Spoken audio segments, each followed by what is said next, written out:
Welcome to Mass Effect Adventum, Night Bane Chronicles. This is an audio read of a fanfic based off of the Mass Effect game and the amazing Mass Effect tabletop RPG podcast known as Adventum. Characters, places, and the stories are built in the world of Mass Effect and the tabletop RPG Adventum progress. Spoilers will be revealed for both the Mass Effect games as well as a podcast currently airing once a month. Be sure to follow the Adventum crew as they journey through the Milky Way galaxy and beyond on your favorite podcast platform. Like and rate this audio read, as well as the Adventum tabletop RPG this fanfic is based off of. This audio read is a product of JATF Productions. Warning, please be advised that this audiobook has music and sound effects throughout each episode. Thank you and enjoy.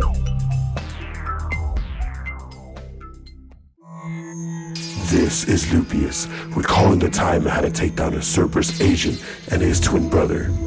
I had help taking down these twin targets by a Vorcha. Evidently, we fought, but we were both the victor.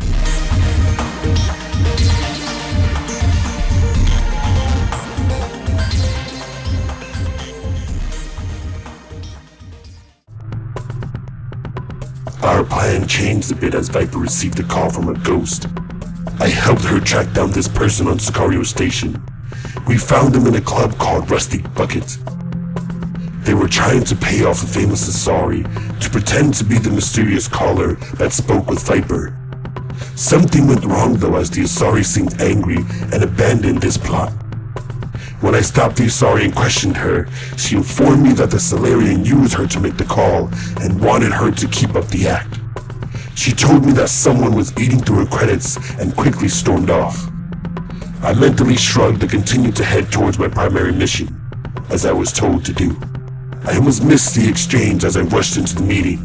It was held within a dark corner of the station that was close to the docks. When I arrived, I was surprised at what I saw. The Blood Pack gang was there, taking over the Emerald Phoenix group. They hadn't noticed me yet, as I quickly ducked down behind a crate and listened. The Vorcha was speaking to the last surviving member of the Emerald Phoenix. There was another human there next to him. They were twins, identical even. Oh man, we're in trouble. Don't worry about it. We'll get this to the boss. We have to. No, we gotta give it to this guy. He'll kill us both. That doesn't matter. I want to give it to the boss. I gotta stand my ground even though I'm afraid. Enough talking already! No! Don't do it! I can tell that this man pleading for their lives was my target.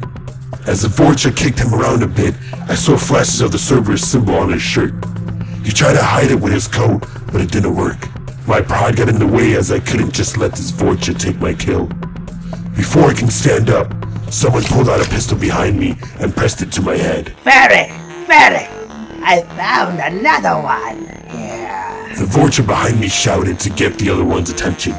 Before another word could be uttered, I took down the Vorcha by sweeping his legs and pounding my elbow into his face. I had to do this several times as the damn Vorcha refused to pass out.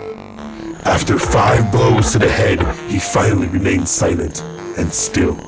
Yuli! Where did you go? What game are you playing this time? We are busy with our takeover. No time for hide and seek. Come out, now! I slowly stood up as I dragged the Vorcha behind me by the foot. Once we were both in plain sight, I let his foot go and stared into the other Vorcha's eyes. Apparently, his name was Varric. Oh shit! It's the assassin from the Blue Suns! Man, I told you this would have happened. We should have just stuck to— Shut up! Varric shouted at the human and stomped on his stomach to silence him. Who are you? What do you want? You better answer fast, or else I kill you for hurting Yuli! Ha! You're standing over my target. If you don't mind, I need you to move so I can complete— No! This human is mine to kill! I got here first! Why Blue Suns here anyways? You try take over gang too? No, not exactly. I'm here for that human's head. Both of them, to be exact. Also, I'm not working for the Blue Suns at the moment. This is— Who cares? This kill is mine! If you want it, fight for it! Suddenly, the Vorcha pulled out his shotgun and aimed at me. He was waiting for me to do the same. However, I didn't. I simply stared as I studied the situation. What? You afraid to die? Come on! Pull out gun and fight! How about we do this another way? No guns. I told him as I drew my 2 monomolecular daggers. A creepy grin spread across his face. Then, he flung out 2 omni claws and slowly slid his feet into an animal-like fighting stance. You will regret this! Before I slice you into pieces, what is your name? Lupius. Ah, lame! I want more scary name! So when I tell how I slice off your head, it will be epic! Fine. You can call me Shadow. Ah, yes! Shadow! Let us see how quickly I can end your life! Ah! We both charged, but the Vorcha was a lot faster than expected. I barely dodged his attack as I stumbled back. Once I got my footing, our battle began. I was slower, but more flexible, so my focus was dodging and deflecting. As the fight progressed, my cybernetics started to kick in. It must have been a safety feature built within me, as I felt something rising within. I was trying to hold it back, but the more intense the fight got, the less organic I became. I could see his attacks before he made them, as if I was calculating them at a rapid pace. I finally started to push back, moving forward as the worry within the Vorcha's eyes could be seen. He was losing speed, or maybe I was getting faster. A sound came from me which scared him completely. He quickly leaped back and stared in horror as the sound continued to come forth. What is this? What the hell are you? He shouts in rage and fear. My eyes quickly look past him as my targets managed to unbind themselves. They were about to make a run for it, but stopped as they noticed that my eyes were locked on them. Eliminate the target. I spoke without meaning to and sprinted towards them. The Vorcha quickly caught on to what was happening and raced for them as well. He ripped his omni-tool claws into the Emerald Phoenix member as I sliced the head off the Cerberus twin. As blood sprayed from the corpses, the Vorcha looked at me and took a step back. Mission accomplished. Once again, this voice wasn't mine as I tried to calm myself and revert back to my normal voice. Good! Now leave and don't come back! This blood-packed territory, not Blue Sands! Varric demanded as I felt my body slowly shift back into a Turian, instead of what I presume must have been a Geth Turian. Affirmative. I'll be going now. Thank you for your assistance. You're not welcome! Now go! Before Varric changes his mind and kill you too! I just nodded my head and headed out to a more reserved location. Once I was sure I wasn't followed, I pinged Viper and informed her that the task was done. She proceeded to give me my next objective, which was her mission she couldn't complete at the moment. I knew something like this would happen since she was dealing with the ghosts from her past. I didn't mind. This simple task of hacking the casino and getting trivial items would be a nice cooldown for me. Once I arrived there, I took a moment to calm my nerves. I sighed as I sat down and surveyed the area, looking for a good spot to hack the system without drawing too much attention to myself. Once I found the perfect spot, I headed over there and began the process. I was interrupted as I heard a Geth sound and quickly spun around, honing my hearing to make sure it also didn't come from me. I finally spotted the advertisement that displayed a Geth being destroyed as an incentive to get the most credits for the game. I almost triggered the alarm during my hack, but corrected the hiccup and proceeded to gather what I needed. Once I obtained what I needed, I quickly left and hurried back to the Rusty Bucket. Once I arrived, I was immediately greeted by the Solarian, who was drunk, by the way. I wasn't going to question it, and took advantage of his state to carry him over my shoulder and head back to the ship. The whole time he rambled and talked to me and everyone else we passed by. I remained focused and ignored everything and everyone until we arrived at the ship. Once the hangar bay doors opened, Viper was sitting on a crate, waiting for us. What the hell happened to him? She questioned as I dropped the passed out Solarian on the floor. I guess he had too much to drink. Too much to drink. I picked up his bill because he was arguing with the bartender. He only had 2 drinks. Lightweight. Grex informed us as he walked by me and picked up the Solarium. I'll be in my quarters if you need me. I told him as I kept walking and refrained from making eye contact with Viper. What happened? Get out of my head! I demanded, but something spoke with me which forced me to stop as my heart started to race again.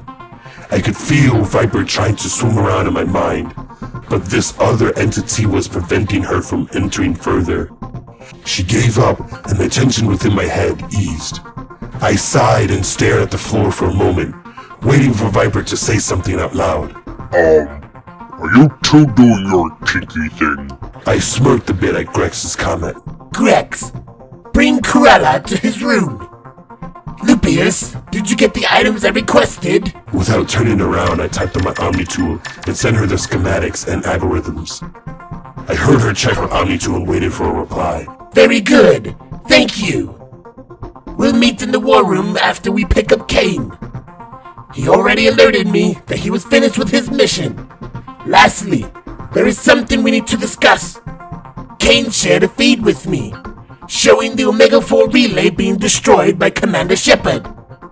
Nothing to be alarmed about now. Just giving you 2 heads up of what will be going over. Dismissed. Viper's last word cut the invisible chain that was holding me down as I propelled myself forward through the corridor. I hurried to my quarters and locked the door behind me as I sat on my bed and closed my eyes. I couldn't figure out what I was so afraid of. I knew I had these advancements within me, but I never thought I'd lose control of them. I started to recall the conversation I had with the ship's AI.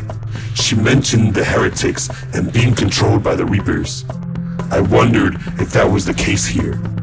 Did the cybernetics within me sense that the Reapers were coming? Or worse, were the Reapers already here? Either way, I needed to be liberated from the heretics. Lupius, may I have a word with you in the engine room? Jenna's voice softly spoke through my Omni tool. Yes, of course. I was just thinking about you. How flattering. I can't wait to see you then. On my way. With that said, I stood up and headed for the engine room as I felt the ship take off. Hopefully, she'll be able to tame this mechanical demon within me.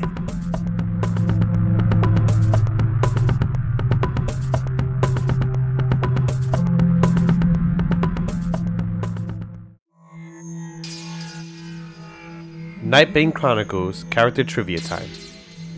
Lupius is the only one that knows about Viper's past. When they mind-melded by accident, he acquired more information than he wanted. However, when Viper brings it up, he always pretends like he doesn't know. Viper believes he knows, but he never tells her, and always allows her to vent her frustrations on her path. Special thanks to our good friend Steven for voice acting the 2 humans and the Vorcha known as Julie. We appreciate all your time and effort. Thank you for listening to the Mass Effect Adventum Bane Chronicles. Be sure to find and listen to the Mass Effect Adventum tabletop RPG. Also, join the Mass Effect Adventum Discord for more updates on this audio read, as well as the tabletop RPG Adventum. Thanks for listening in.